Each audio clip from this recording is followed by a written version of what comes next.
Hello বন্ধুরা, নিয়তি রান্নাঘরে আপনাদের স্বাগত। আজকে আমি বানাবো কাঁচকলার কোপ্তা। প্রথমে কাঁচকলাগুলোকে আমি সেদ্ধ করে নেব। একটা আলু সেদ্ধ করে নেব। আলু সেদ্ধ দিলে বাইন্ডিংটা ভালো হয়। তারপরে হলুদ গুঁড়ো, লঙ্কার গুঁড়ো, স্বাদ মতো নুন, একটা ডিম ফাটিয়ে দেবো। ডিম অনেকে দেয় না, আমি একটু স্বাদটা অন্যরকম আসার জন্য একটা ডিম ফাটিয়ে দিয়েছি এর মধ্যে। তারপরে দেবো কর্নফ্লাওয়ার। আপনারা চাইলে ময়দা বা বেসন যা ইচ্ছে দিয়ে নিতে পারেন। তারপর ভালো করে মেখে নিতে হবে। ভালো করে মেখে নিতে হবে যাতে দানা দানা কিছু না থাকে। ভালো করে মেখে নিয়ে কোপ্তার আকারে গোল গোল করে নেব। তারপরে কড়াইতে তেল গরম করে নেব।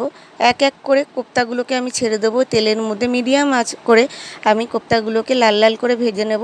বাড়িয়ে ভাজবো না, তাহলে ভেতরটা কাঁচা থাকবে, ওপরটাই ভাজা হয়ে যাবে। মিডিয়াম আঁচে ভালো করে কোপ্তাগুলো আমার ভাজা হয়ে গেছে। এবার কড়াইতে শুকনো লঙ্কা, জিরে ফোড়ন, তেজপাতা ফোড়ন দিয়ে পেঁয়াজ, টমেটো, রসুন পেস্ট করে নেব। পেস্ট করা হয়ে গেছে আমার, সেগুলোকে আমি তেলের মধ্যে দিয়ে একটু নেড়ে চেড়ে নেব।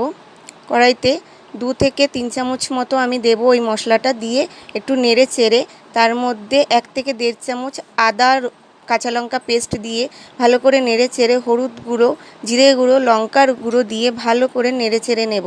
ভালো করে মশলাটাকে কষিয়ে নেব যাতে তেল যতক্ষণ না ছাড়বে ততক্ষণ পর্যন্ত। আমার দেখুন মশলা থেকে তেল ছেড়ে দিয়েছে। এবার গরম জল দিয়ে একটু নেড়ে চেড়ে নেব। আমি নুন দিতে ভুলে গেছিলাম, তাই নুনটা এখন দিয়ে নিলাম। ভালো করে নেড়ে চেড়ে নুনের সাথে নেড়ে চেড়ে নেব। তারপরে আমি ভেজে রাখা কোপ্তাগুলো দিয়ে দেবো। দিয়ে মিডিয়াম আঁচে ভালো করে নেড়ে চেড়ে নেব ঢেকে। ঢাকনা সরিয়ে আমি ওর মধ্যে স্বাদ মতো চিনি, ঘি আর গরম মশলা গুঁড়ো দিয়ে একটু নেড়ে চেড়ে নেব। আমার কোপ্তা রান্না হয়ে গেছে। দেখুন কেমন হয়েছে।